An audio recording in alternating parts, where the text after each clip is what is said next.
أما بعد فقد قال الله تبارك وتعالى في كلامه المجيد وفرقانه الحميد. أعوذ بالله من الشيطان الرجيم. بسم الله الرحمن الرحيم.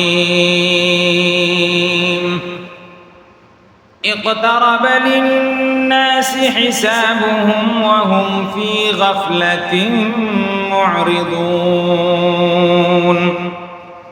ما يأتيهم من ذكر من ربهم محدث إلا استمعوه وهم يلعبون.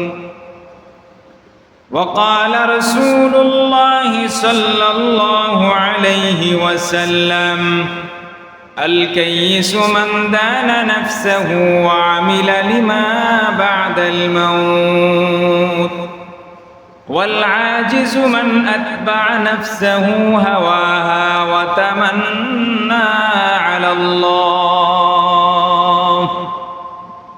وقال رسول الله صلى الله عليه وسلم لرجل وهو يعظه: اغتنم خمسا قبل خمس، شبابك قبل هرمك، وصحتك قبل سقمك، وغناك قبل فقرك، وفراغك قبل شغلك، وحياتك قبل موتك، أو كما قال النبي صلى الله عليه وسلم. صدق الله مولانا العظيم، وصدق رسوله النبي الكريم، ونحن على ذلك لمن الشاهدين والشاكرين والذاكرين، والحمد لله رب العالمين.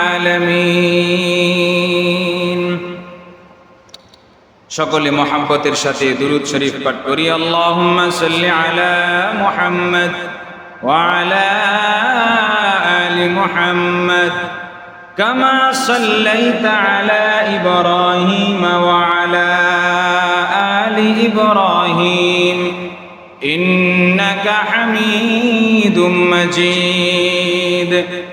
আল্লাহুম্মা বারিক আলা মুহাম্মদ ওয়া আলা محمد كما باركت على إبراهيم وعلى آل إبراهيم إنك حميد مجيد। الحمد لله। সর্বপ্রথম গোটা পৃথিবীর একমাত্র সৃষ্টিকর্তা পালনকর্তা মহান স্রষ্টার কুদরতি পায়ে সেজদাত শুকর আদায় করছি, যে মহান রব্বুল ইজ্জত আমাদেরকে বড় মায়া করে স্নেহ করে কুল মাখলুকাত থেকে যাচাই বাছাই করে পৃথিবীর সর্বশ্রেষ্ঠ জায়গা পবিত্র ঘর মসজিদে মুবারকে যথাসময়ে আসার বসার তৌফিক দান করেছেন। সেজন্য মালিকের দরবারে মন থেকে হৃদয় উজাড় করে জবান ছেড়ে ভক্তিভরে সমস্বরে আওয়াজ করে সকলে মিলে এক যুগে একসাথে উচ্চ কণ্ঠে সম্মিলিত ধ্বনিতে শুকরিয়াতান বলি আলহামদুলিল্লাহ। মুআজ্জাজ মুহতারাম হাজিরিন, আমরা সবাই জানি পৃথিবীতে তিনটা হিসাবি ক্যালেন্ডার পরিচিত রয়েছে।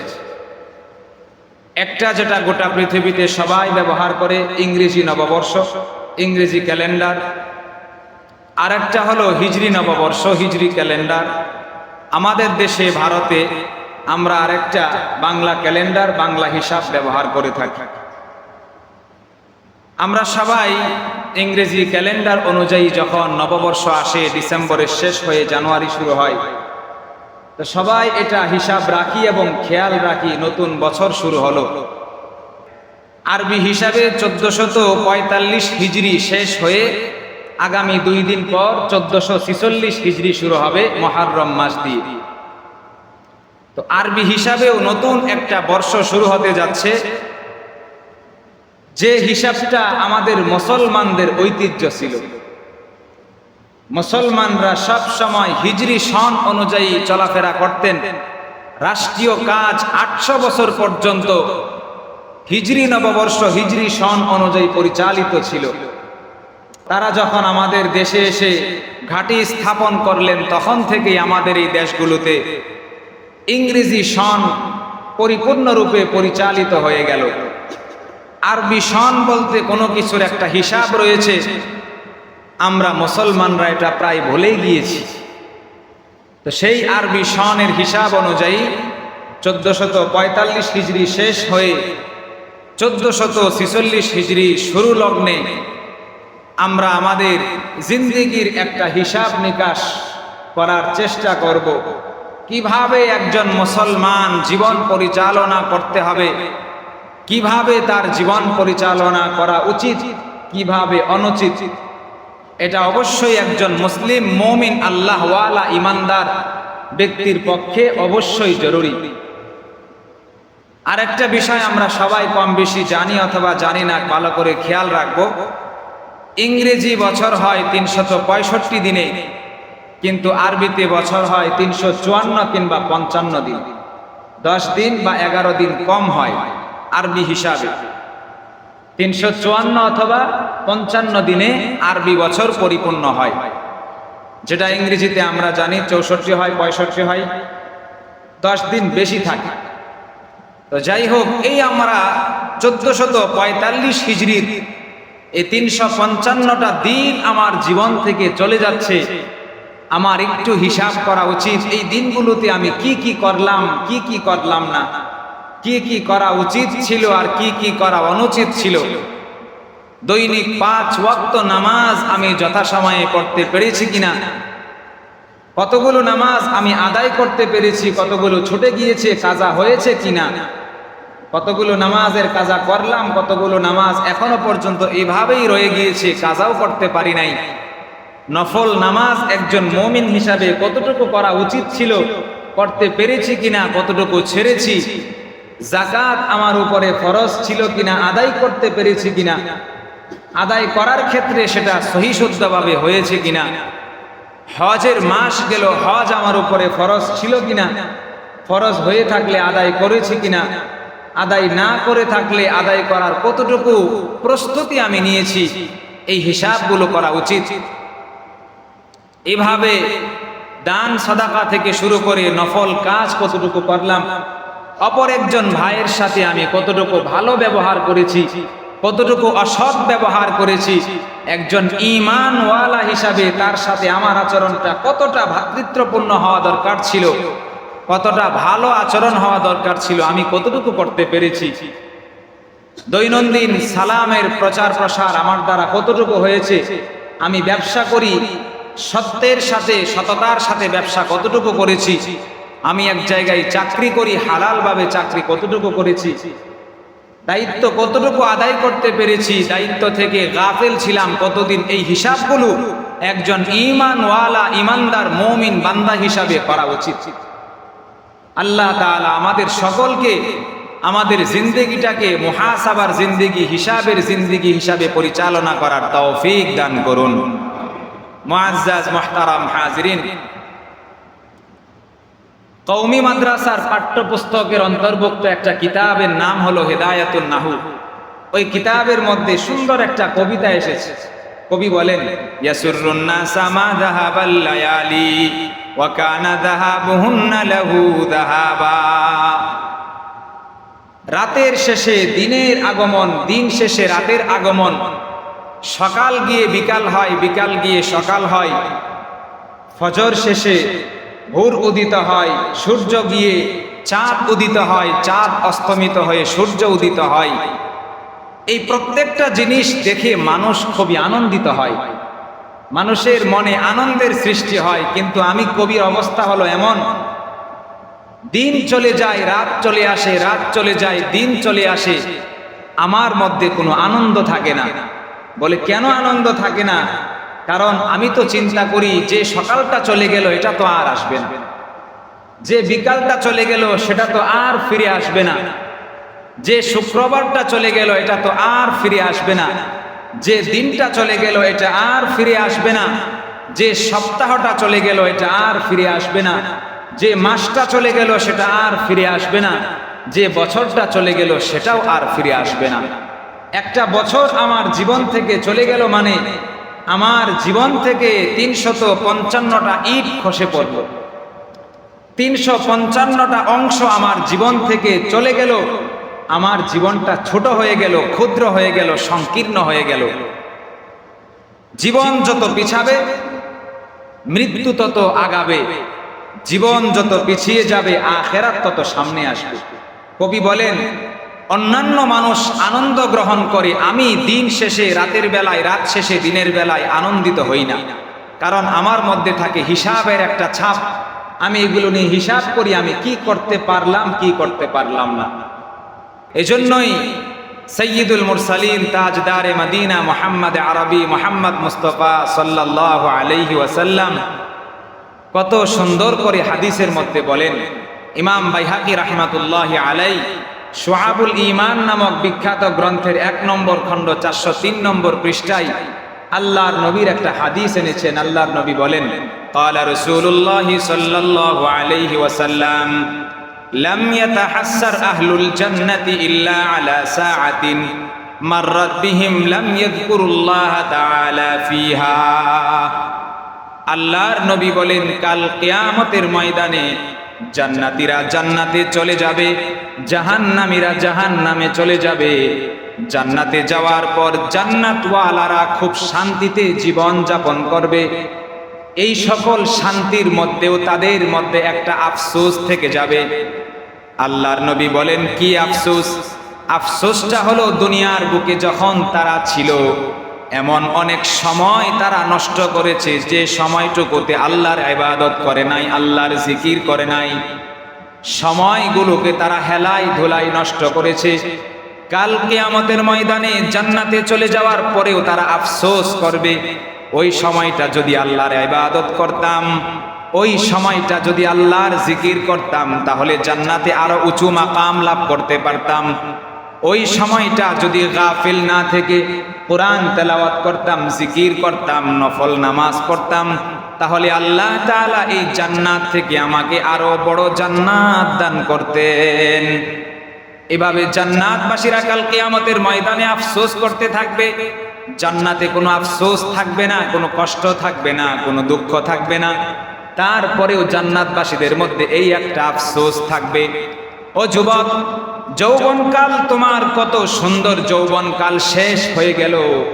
এই যৌবনকালটাকে তুমি দুনিয়ার কত কাজে তুমি ব্যয় করেছো, এই যৌবনকালটাকে তুমি দুনিয়ার রং তামাশায় ব্যয় করেছো। আল্লাহর নবী তোমাকে নিয়ে কত সুন্দর করে হাদিস বলে দিয়েছেন। কাল কিয়ামতের ময়দানে বিভীষিকাময় মুহূর্ত থাকবে, গোটা দুনিয়াটা হাসরের মাঠ হয়ে যাবে। দুনিয়ার বুকে কোনো গাছ থাকবে না, কোনো পানি থাকবে না। মানুষ এদিক সেদিক কষ্টে ছোটাছুটি করতে থাকবে। কিছু মানুষ চিৎকার করে বলতে থাকবে, হোক জান্নাত কিংবা জাহান্নাম, ওগো আল্লাহ মেহেরবানি করে জিন্দেগির হিসাব আপনি নিয়ে নিন। ওই সময় মানুষ গরমের কারণে অতিষ্ঠ হয়ে যাবে। ওই কাল কিয়ামতের ময়দানে যুবক সম্পর্কে রব্বুল আলামিন আল্লাহর নবীর মুখে সুন্দর হাদিস শুনিয়েছেন। কাল কিয়ামতের ময়দানে কোনো ছায়া থাকবে না, কোনো গাছ থাকবে না। সূর্য অর্ধ হাত নিচে চলে আসবে, মানুষের মগজগুলো গলে গলে টকবক করে জমিনে পড়তে থাকবে। এমন একটা করুণ পরিস্থিতি হবে। কিছু মানুষ শরীরের ঘামের মধ্যে সাঁতার কাটতে থাকবে। কাল কিয়ামতের ময়দানে এই বিভীষিকাময় মুহূর্তে রব্বুল আলামিন এক শ্রেণীকে তার আরশের নিচে ছায়াদান করবেন। ওই শ্রেণীটার নাম হলো যুবক শ্রেণী। এমন যুবক শাবুন নাশা ফি ইবাদাতিল্লাহ, যে যুবক তার যৌবনকালটাকে আল্লাহর ইবাদতের মধ্যে অতিবাহিত করেছে। যৌবনকাল যদি আল্লাহর ইবাদতের মধ্যে অতিবাহিত করা যায়, আল্লাহর নবী কত সুন্দর খুশ খবরই আমাদেরকে বলে দিয়েছেন। একজন যুবক তার যৌবনকালকে আল্লাহর ইবাদতের মধ্যে কাটিয়েছে, বৃদ্ধ হয়ে গিয়েছে, ইবাদত করতে পারে না। নবীজি বলেন বার্ধক্য হয়ে যাওয়ার পরেও সে যদি ইবাদত করতে না পারে, যৌবনকালে যে বেশি বেশি ইবাদত করেছিল, আল্লাহ তাআলা তার আমলনামায় যৌবনকালের বোনাস স্বরূপ ইবাদত বন্দেগীর সওয়াব দান করতে থাকবেন। এজন্য সময়ের গুরুত্ব এত বেশি। যৌবনকালে মানুষ অনেক বেশি অন্যায়, অনাচার, পাপাচার, দুনিয়ার রং তামাশায় বেশি লিপ্ত হয়। খুব বেশি খারাপ কাজ যৌবনকালেই মানুষের হয়ে যায়। এজন্য এই দুনিয়ার বুকে আল্লাহ তাআলা আমাদেরকে পাঠিয়েছেন। দিনকে দিন চলে যাচ্ছে, মাসকে মাস চলে যাচ্ছে, বছরকে বছর চলে যাচ্ছে, আমার মধ্যে কোনো পরিবর্তন আসে না।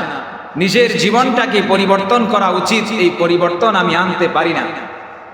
যদি চিন্তা করি তাহলে আল্লাহ তাআলা নিজেই আমাদেরকে দুনিয়াতে আসার উদ্দেশ্য সম্পর্কে বলে দিয়েছেন। সূরা তুর 56 নম্বর আয়াতে আল্লাহ তাআলা বলেন, ওয়ামা খালাকতুল জিন্না ওয়াল ইনসা ইল্লা লিয়াবুদুন। আমি মানব জাতি এবং জিন জাতিকে সৃষ্টি করেছি আমি আল্লাহর ইবাদত করার জন্য। মুফাসসিরিনে কেরাম এই আয়াতকে সামনে রেখে ইমাম জাফর সাদিক রাহমাতুল্লাহি আলাইহি থেকে তাফসীর বর্ণনা করেন। আল্লাহ তাআলা যে বললেন লিয়াবুদুন, আমাকে ইবাদত করার জন্য সৃষ্টি করেছি, এই লিয়াবুদুন দ্বারা উদ্দেশ্য হলো লিয়ারিফুন, আমি আল্লাহকে চিনার জন্য আমি মানব জাতি এবং জিন জাতিকে সৃষ্টি করেছি। মানব জাতি এবং জিন জাতি দুনিয়ার বুকে এসে আমি আল্লাহর ইবাদত করতে করতে আল্লাহর মারিফত সম্পর্কে পরিপূর্ণ জ্ঞান লাভ করতে পারবে। আল্লাহ তাআলা আমাদেরকে দুনিয়াতে পাঠিয়েছেন একটা কারণ, সেটা হলো আল্লাহ তাআলার ইবাদত। এজন্য দুনিয়ার বুকে আপনি যে যাই হন না কেন, আপনি যত কোটিপতি, শিল্পপতি অথবা দরিদ্র শ্রেণীর মানুষ, আপনাকে তিনটা কথা মাথায় রাখতে হবে। উলামায়ে কেরাম এই আয়াতকে সামনে রেখে তিনটা উপদেশ আমাদেরকে দিয়েছেন। সব সময় হর হালতে সর্বাবস্থায় তিনটা কথা মাথায় রাখবো। 1 নম্বর, আপ কौन हो, তুমি কে, তোমার পরিচয় কি। 2 নম্বর, আপ কাহাं से आया हो, তুমি কোত্থেকে এসেছো, তুমি কোথায় ছিলে, এখন তুমি কোথায় আছো। 3 নম্বর, আপকা মঞ্জিলে মাকসুদ क्या है, তোমার মৌলিক গন্তব্যস্থল কোথায়, তোমার শেষ ঠিকানা কোথায়। এই তিনটা কথা সব সময় মাথায় রাখতে হবে। আমি কে, আমি কোত্থেকে এসেছি এবং কোথায় যাব। এই তিনটা কথা যদি মাথায় রাখি তাহলে আমাদের এই সংক্ষিপ্ত জীবনে পাপাচার, অনাচার থেকে বেঁচে থাকা খুব বেশি সহায়ক হবে। এই ছোট্ট জীবনে তেমন কোনো অপরাধ হবে না। সব সময় আল্লাহ এবং আল্লাহর রসুলের কথা, কোরআনের কথা, হাদিসের কথা মাথায় থাকবে। আল্লাহ তাআলা আমাদের সকলকে কোরআন সুন্নাহ অনুযায়ী হিসাব করে জিন্দেগি যাপন করার তৌফিক দান করুন। মুআজ্জাজ মুহতারাম হাজিরিন, দেখবেন এই মুহূর্তে যদি আমরা যে কাউকে জিজ্ঞাসা করি, বলেন তো পৃথিবীর বুকে প্রকৃত জ্ঞানী কে, প্রকৃত বুদ্ধিমান বিচক্ষণ কে, সবাই উত্তর দিবে দুনিয়ার বুকে এসে যে সহায় সম্পত্তি অর্জন করতে পেরেছে, অঢেল সম্পদের মালিক হয়েছে, প্রভাব প্রতিপত্তি অর্জন করেছে, দামি দামি পোশাক ব্যবহার করতে পারে, দামি দামি গাড়ি ব্যবহার করে, পারফিউম ব্যবহার করে, মার্সিডিজ BMW ব্যবহার করে, সমাজের মধ্যে যার সুখ্যাতি রয়েছে, ওই ব্যক্তি প্রকৃত জ্ঞানী এবং বুদ্ধিমান। আসলে না, এমন নয়। প্রকৃত জ্ঞানী তো ওই ব্যক্তি যার ব্যাপারে আল্লাহর নবী ঘোষণা দিয়েছেন। প্রকৃত জ্ঞানী ওই ব্যক্তি যে দুনিয়াতে থেকে আখিরাতের চিন্তা করে, যে দুনিয়াতে থেকে নিজের আমলটাকে পরিশুদ্ধ করে, এমন ভাবে দুনিয়াতে চলে যেন আজকে যদি তার মৃত্যু হয়ে যায় তার কাছে কোনো হিসাব নিকাশ থাকবে না। আল্লাহ তাআলা তার কাছে তেমন কোনো হিসাব চাইতে পারবেন না। সহজ সাদেগি, সিম্পল জিন্দেগি যে যাপন করে, ওই ব্যক্তি হলো প্রকৃত জ্ঞানী। তিরমিজি শরীফের 2459 নম্বর হাদিসের বর্ণনা, আল্লাহর নবী বলেন, ক্বালা রাসূলুল্লাহ সাল্লাল্লাহু আলাইহি ওয়াসাল্লাম, আল কাইয়িসু মান দানা নাফসাহু ওয়া আমিলা লিমা বা'দাল মাউত। আল কাইয়িসু মান দানা নাফসাহু ওয়া আমিলা লিমা বা'দাল মাউত ওয়াল আজিজু মান আতবা'a নাফসাহু হাওয়াহা ওয়া তামান্না আলাল্লাহ। প্রকৃত জ্ঞানী ওই ব্যক্তি যে নিজের জীবনটাকে হিসাব করে চালায়, যে নিজের জীবনটাকে হিসাব করে চালায় এবং মৃত্যু পরবর্তী জীবনের জন্য প্রস্তুতি নিয়ে জীবন চলে। আর সবচাইতে অক্ষম এবং নির্বুধ ওই ব্যক্তি যে গুনাহ করে কিন্তু মনে মনে চিন্তা করে আল্লাহর কাছে তওবা করে নিব। অনেক মানুষ আছে গুনাহ করে, কেন বলে এখন একটু করে নেই, আর একটু বয়স হলে আল্লাহ তাআলার কাছে তওবা করে নিব। এরকম যারা করে আল্লাহর রাসূল বলেন তারা হলো পৃথিবীর মধ্যে সবচাইতে বোকা এবং নির্বোধ। এর তো কোনো গ্যারান্টি নাই যে আমার তওবা নসিব হবে কিনা, এই গ্যারান্টি কেউ দিতে পারবে না। এজন্য ইচ্ছা করে গুনাহ করা আর আল্লাহ তাআলার কাছে ক্ষমার আশা রাখা বড় নির্বুদ্ধিতার পরিচয়। আল্লাহ তাআলা আমাদের সবাইকে হেফাজত করুন, আমিন। মুআজ্জাজ মুহতারাম হাজিরিন, ইসলামের দ্বিতীয় খলিফা ওমর ফারুক রাদিয়াল্লাহু তাআলা আনহু একবার মিম্বরে দাঁড়িয়েছেন, দাঁড়িয়ে জনতার উদ্দেশ্যে সুন্দর একটা ভাষণ দিলেন। ভাষণটা অনেক কিতাবের মধ্যে বর্ণিত হয়েছে, তিরমিজি শরীফ, মুসান্নাফ ইবনে আবি শাইবা, হিলিয়াতুল আউলিয়া, বহু কিতাবে এসেছে। তিরমিজি শরীফের কিতাবু সিফাতিল কিয়ামাতি ওয়ার রুকা ওয়াল ওয়ারাই আন রাসূলিল্লাহি সাল্লাল্লাহু আলাইহি ওয়াসাল্লাম নামক একটা অধ্যায়ের 2462 নম্বর হাদিসের অধীনে ওমর ইবনুল খাত্তাবের এই কথাটাকে উল্লেখ করা হয়েছে। ওমর ইবনুল খাত্তাব জনতার উদ্দেশ্যে একটা সুন্দর কথা বলেছিলেন। قال عمر بن الخطاب رضي الله تعالى عنه حاسبوا أنفسكم قبل أن تحاسبوا وتزينوا للعرض الأكبر إنما يخف الحساب يوم القيامة على من حاسب نفسه في الدنيا ওমর ইবনুল খাত্তাব বলেন, হাসিবু আনফুসাকুম ক্বাবলা আন তুহাসাবু, কাল কিয়ামতের ময়দানে আল্লাহ তাআলা তোমাদের থেকে হিসাব নেওয়ার পূর্বে তোমরা নিজেরা দুনিয়াতে নিজেদের হিসাব নিয়ে চলাফেরা করো। ওয়া তাযায়্যানু লিল আরদিল আকবার, কাল কিয়ামতের ময়দানে বড় একটা প্রলয় হবে, মানুষের জন্য বড় একটা হিসাবের সম্মুখীন হতে হবে। ওই দিনের জন্য তোমরা নিজেদেরকে সজ্জিত করে রাখো। আর জেনে রাখো, ইন্নামা ইয়াখিফুল হিসাবু ইয়াউমাল কিয়ামাতি আলা মান হাসাবা নাফসাহু ফিদ দুনিয়া, কাল কিয়ামতের ময়দানে ওই ব্যক্তির হিসাব নিকাশ সহজ হবে যে দুনিয়ার বুকে নিজের জিন্দেগিটাকে হিসাবের সাথে চালিয়েছিল। যে ব্যক্তি দুনিয়াতে হিসাব করে চলবে, অযথাই চলবে না, অযথাই খরচ করবে না, কাউকে গালিগালাজ করবে না, সব সময় জান্নাত জাহান্নামের কথা, আখিরাতের কথা, দুজকের কথা, কোরআনের কথা, হাদিসের কথা সামনে রেখে ইসলাম অনুযায়ী জীবন যাপন করবে, ওই ব্যক্তির হিসাব কাল কিয়ামতের ময়দানে সবচেয়ে সহজ হবে। এই কথাটা আরো সুন্দর করে অন্যান্য কিতাবের মধ্যে এসেছে। তারিখে ওমর ইবনুল খাত্তাবের 176 নম্বর পৃষ্ঠা, হিলিয়াতুল আউলিয়ার 1 নম্বর খণ্ড 52 নম্বর পৃষ্ঠায় আরো সুন্দর করে কথাটাকে গুছিয়ে বলা হয়েছে। ওমর ইবনুল খাত্তাব বলেন, হাসিবু আনফুসাকুম ক্বাবলা আন তুহাসাবু ওয়া জিনু ক্বাবলা আন তুজানু, তোমাদের আমলনামা মিজানের দাড়িপাল্লায় মাপার পূর্বে নিজেদের আমলনামা নিজেরাই মেপে নাও, নিজেদের আমলনামা নিজেরাই ভালো করে মেপে নাও। কাল কিয়ামতের ময়দানে প্রত্যেকের আমলনামার হিসাব হবে, প্রত্যেককেই রব্বুল আলামিনের কাছে খুব ভালো করে হিসাব দিতে হবে। এমন কেউ থাকবে না যার আমলনামা তার হাতে দেওয়া হবে না, সবাইকেই আমলনামা দেওয়া হবে।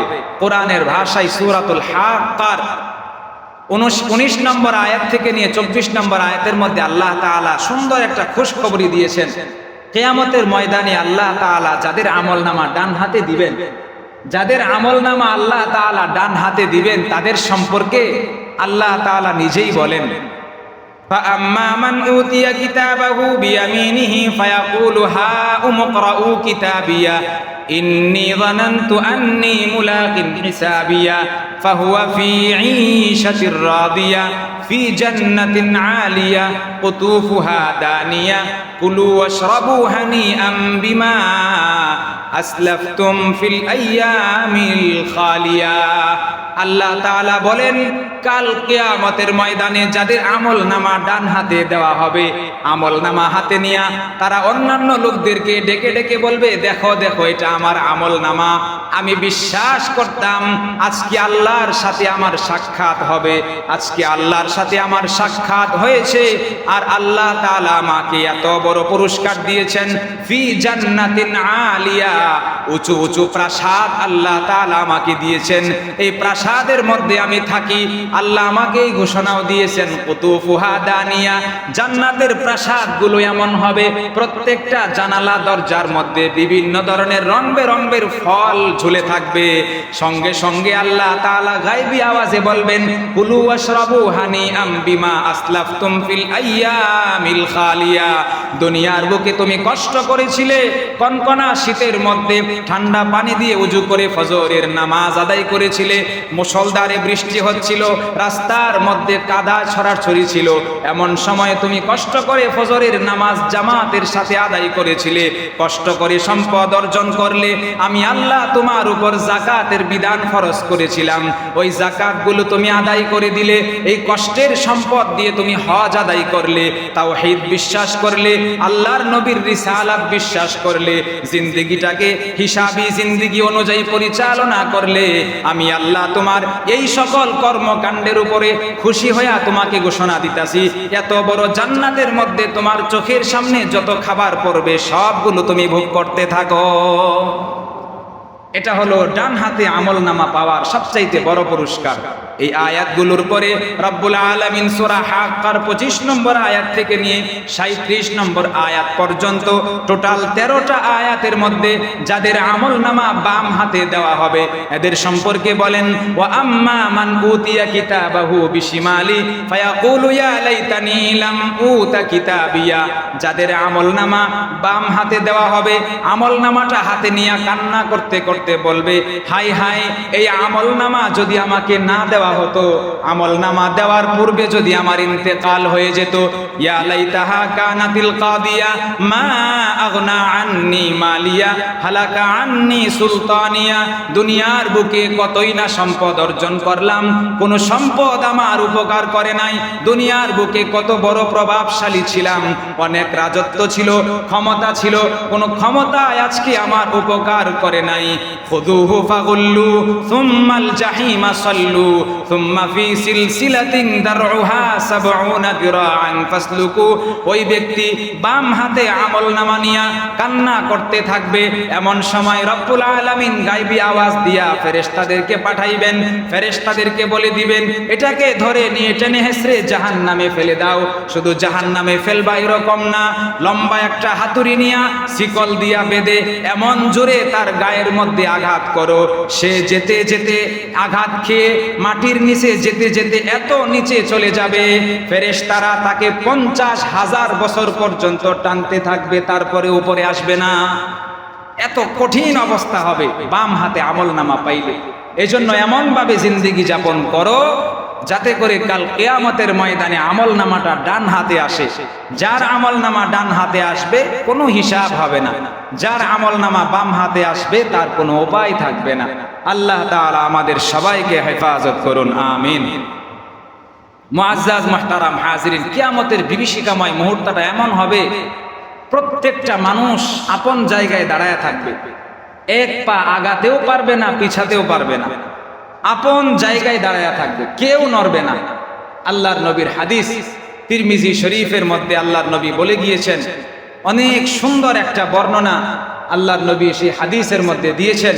তিরমিজি শরীফের 2417 নম্বর হাদিস নবীজি বলেন قال رسول الله صلى الله عليه وسلم لا تزول قدم عبد يوم القيامة حتى يسأل عن عمره فيما أفنى وعن علمه فيما فعل فيه وعن ماله من أين اكتسبه وفيما أنفقه وعن جسمه فيما أبلاه।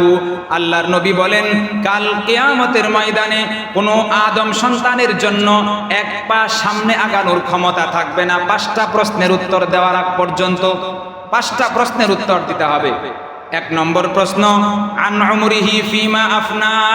আল্লাহ তাআলা তাকে জিজ্ঞাসা করবেন দুনিয়ার বুকে তোমাকে এত বছর সময়ের জিন্দেগি দিয়েছিলাম, 60, 70, 80, 100 বছরের জিন্দেগি তোমাকে দিয়েছিলাম, এই গোটা জিন্দেগিতে তুমি আমার জন্য কি করেছো?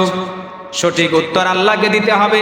এই উত্তর দেওয়ার পর 2 নম্বর প্রশ্ন করবেন ওয়ান ইলমিহি ফিমা ফাআলা ফিহি। দুনিয়ার বুকে আমি আল্লাহ তোমাকে ইলমে দ্বীন শিখিয়েছিলাম, সেই ইলমে দ্বীন শিক্ষা করে তুমি মানুষের কতটুকু উপকার করতে পেরেছো? এই প্রশ্নের উত্তর দেওয়ার আগ পর্যন্ত সে নড়তে পারবে না। উত্তর দেওয়ার পরে আল্লাহ তাআলা 3 নম্বর প্রশ্ন করবেন, ওয়ান মালিহি মিন আইনা ইকতাসাবাহু, দুনিয়ার বুকে তোমার এত এত সম্পদ ছিল, তুমি কিভাবে এই সম্পদগুলো উপার্জন করেছো? হালাল পন্থায় সম্পদগুলো উপার্জন করেছিলে না হারাম পন্থায় উপার্জন করেছিলে? সঠিক উত্তর দেওয়ার পর রব্বুল আলামিন 4 নম্বর প্রশ্ন করবেন, ওয়া ফিমা আনফাকাহু, সম্পদ তো অর্জন করেছো বুঝলাম, এই সম্পদগুলো তুমি কি কি কাজে ব্যয় করেছো? আল্লাহ তাআলাকে সঠিক উত্তর দিতে হবে। 4 নম্বর উত্তর দেওয়ার পর রব্বুল আলামিন 5 নম্বর প্রশ্ন করবেন, ওয়ান জিসমিহি ফিমা আবলা, এত সুন্দর একটা শরীর তোমাকে দিয়েছিলাম, এই শরীরটাকে তুমি আমার কাজে কতটুকু ব্যবহার করেছো? এই 5টা প্রশ্নের উত্তর দেওয়ার আগ পর্যন্ত আল্লাহর নবী বলেন কোন আদম সন্তান এক পা আগাতেও পারবে না, পিছাতেও পারবে না। এই জন্য জিন্দেগিটাকে এমনভাবে গঠন করতে হবে, কাল কিয়ামতের ময়দানে আল্লাহ তাআলা যে কোনো প্রশ্ন করবেন ফটাফট উত্তর দেওয়া যায়। আমার জিন্দেগিতে যদি হারাম মিশ্রিত হয়, আমার জিন্দেগিটা যদি গুনাহ মিশ্রিত হয়, আমার জিন্দেগিটা যদি অশ্লীল ফাহিশা মিশ্রিত হয়, সুদ মিশ্রিত হয়, ঘুষ মিশ্রিত হয়, বেদাত মিশ্রিত হয়, তাহলে কাল কিয়ামতের ময়দানে কয়টার উত্তর আল্লাহকে দিব, কয়টার হিসাব আমি দিব? এই জন্য এমনভাবে জিন্দেগি যাপন করো যেন কাল কিয়ামতের ময়দানে এই 5টা প্রশ্নের উত্তর সহজে দিয়ে দেওয়া যায়। মুসান্নাফ ইবনে আবি শাইবা নামক এক কিতাবের 34,319 নম্বর হাদিসের বর্ণনা। আল্লাহর নবী আমাদেরকে একটা উপদেশ দিয়েছেন। আল্লাহর নবী বলেন, قال رسول الله صلى الله عليه وسلم اغتنم خمسا قبل خمس شبابك قبل هرمك وصحتك قبل سقمك وغناك قبل فقرك وفراغك قبل شغلك وحياتك قبل موتك। একটু খেয়াল করবেন, আল্লাহর নবী বলেন 5টা জিনিস সংগঠিত হওয়ার পূর্বে 5 জিনিসকে তোমরা গনিমত মনে করো। 5 জিনিস আসার পূর্বে আগের 5টাকে গনিমত মনে করো। ইগতানিম খামসান কাবলা খামসিন, 5টা জিনিস তোমার জীবনে সংগঠিত হওয়ার পূর্বে আগের 5টাকে মূল্যায়ন করো। 1 নম্বর, শাবাবাকা কাবলা হারামিক, বার্ধক্য আসার পূর্বে যৌবনকালকে গনিমত মনে করো। বার্ধক্য চলে আসলে ইবাদত করা যাবে না, তাই যৌবনকালে বেশি বেশি ইবাদত করো। 2 নম্বর, সিহহাতাকা কাবলা সাকামিক, অসুস্থ হওয়ার পূর্বে সুস্থতার জিন্দেগিটাকে গনিমত মনে করো। অসুস্থ হয়ে গেলে ইবাদত করতে পারবে না, সুস্থ অবস্থায় আল্লাহ তাআলার ইবাদত বন্দেগী বেশি পরিমাণে করে নাও। তাই নয়, অপর এক হাদিসে নবীজি বলেছেন, কোনো ব্যক্তি অসুস্থ হয়ে গেল, ইবাদত করতে পারছে না, ওই ব্যক্তি যদি সুস্থ অবস্থায় বেশি বেশি ইবাদত করে থাকে, আল্লাহ তাআলা বোনাস হিসাবে অসুস্থ অবস্থায় ইবাদত না করলেও ওই পরিমাণ সওয়াব তার আমলনামায় দিয়ে দিবেন। 2 নম্বর গনিমত। 3 নম্বর, ওয়া গিনাকা ক্বাবলা ফাকরিক, দরিদ্র হয়ে যাওয়ার পূর্বে ধনী থাকার সময়টাকে তুমি গনিমত মনে করো। আল্লাহর রাস্তায় বেশি বেশি দান সাদাকা করো, নফল দান সাদাকা, ওয়াজিব দান সাদাকা বেশি বেশি করার চেষ্টা করো। 4 নম্বর উপদেশ, ওয়া ফারাগাকা ক্বাবলা শুগলিক, ব্যস্ত হয়ে যাওয়ার পূর্বে অবসর সময়টা, ব্যস্ততাহীন সময়টাকে তুমি গনিমত মনে করো।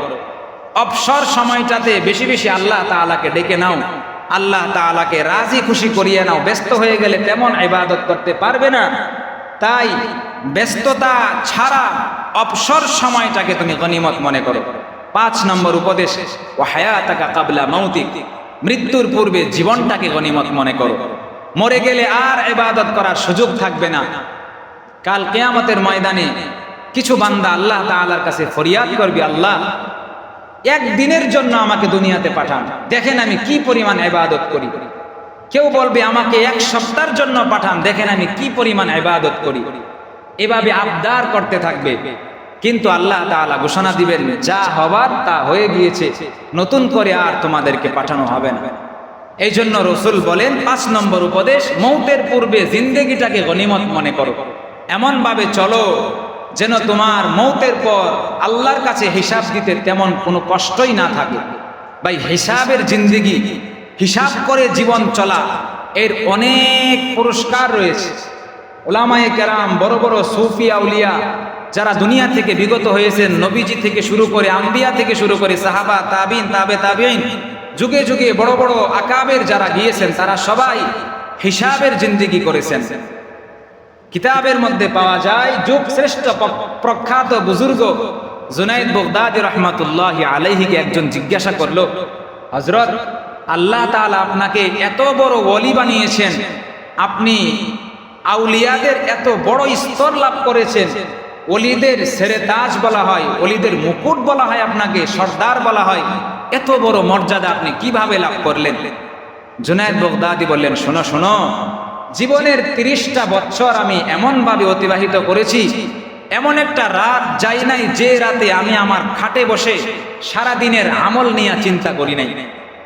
যদি ভালো করতাম তাহলে আলহামদুলিল্লাহ বলতাম, যদি দিনের বেলায় কোনো খারাপ কাজ করে থাকতাম নিজে নিজে রাতের বেলায় নিজের কান টানতাম, কেন এই কাজ করলাম? টানা 30 বছর আমি এভাবে কষ্ট করার পর আল্লাহ তাআলা আমাকে এই মর্তবা দান করেছে। এই জন্য মুহাসাবার জিন্দেগি, হিসাবের জিন্দেগির এত দাম, হিসাবের জিন্দেগির এত দাম। যদি আপনি হিসাব করে চলেন আপনার কোনো পেরেশানি নাই। আল্লাহর নবীর যুগে সাহাবাদেরকে নিয়ে রসুল বসে আছেন, এমন সময় আল্লাহর নবী সাহাবীদেরকে জিজ্ঞাসা করলেন, দুপুরের খাবার কে কি দিয়ে খেয়েছো? এই গরম পাথরের উপরে পা রেখে বলো। যারা একটু বিভিন্ন ধরনের আইটেম খাবার দিয়ে ভাত খেয়েছেন তারা তো চিন্তা করলেন এই 3, 4, 5, 6 পদ বলতে বলতে তো আমার পা পড়ে যাবে, উত্তপ্ত গরম একটা পাথর, কেউ এগোতে পারতেছেন না। এমন সময় আবু যর গিফারি রাদিয়াল্লাহু তাআলা আনহু, একেবারে দরিদ্র একজন সাহাবী, তিনি উঠে দাঁড়ালেন, লাঠি নিয়ে তিনি সব সময় চলতেন। তিনি পাথরটার কাছে গিয়ে ডান পা পাথরের মধ্যে রেখে বললেন, ডাল ভাত দিয়ে খেয়ে এসেছে। এই কথা বলে সাথে সাথে পা নামিয়ে ফেললেন। আল্লাহর নবী বললেন, এই দেখো জ্বলন্ত উদাহরণ, এক বেলার খাবারের হিসাব তোমরা দিতে পারো নাই, কাল কিয়ামতের ময়দানে 70-80 বছরের হিসাব আল্লাহ তাআলা চাইবেন, কিভাবে দিবা? এই জন্য জিন্দেগিটাকে এমনভাবে গঠন করো কিয়ামতের ময়দানে হিসাব দেওয়া যেন একেবারেই সহজ হয়। যে যত বেশি অন্যায় করে তার জবাবদিহিতা বেশি থাকে। দুনিয়ার বুকের হিসাব, দুনিয়ার হিসাবে তো এরকম, আপনার অধীনে 3 জন চাকরি করে, 2 জন ভালোভাবে চলে, 1 জন ভালোভাবে চলে না, তার হিসাব বেশি পরিমাণে দিতে হয়। আর 2 জন ভালোভাবে চলে, তাদের কোনো ঝামেলা নাই, মাস শেষে হিসাব দিয়ে দেয়, একেবারে স্পষ্ট সাফ সাফ হিসাব, তাদের কোনো পেরেশানি নাই। এই জন্য উলামায়ে কেরাম এটাকে এভাবে বুঝাইছেন, একটা ফ্যাক্টরির মধ্যে, একটা কোম্পানির মধ্যে আপনি অ্যাকাউন্টেন্ট, আপনি হিসাব রক্ষক, আপনার কাছে ওই ফ্যাক্টরির হিসাব নিকাশ থাকে। বছর শেষ হয়ে গেল, ডিসেম্বরের শেষ দিকে আপনাকে ওয়ার্নিং দেওয়া হয়েছে 2-1 দিনের মধ্যেই অডিটর আসবে, এসে তোমার হিসাবপত্র দেখবে, অডিট করবে।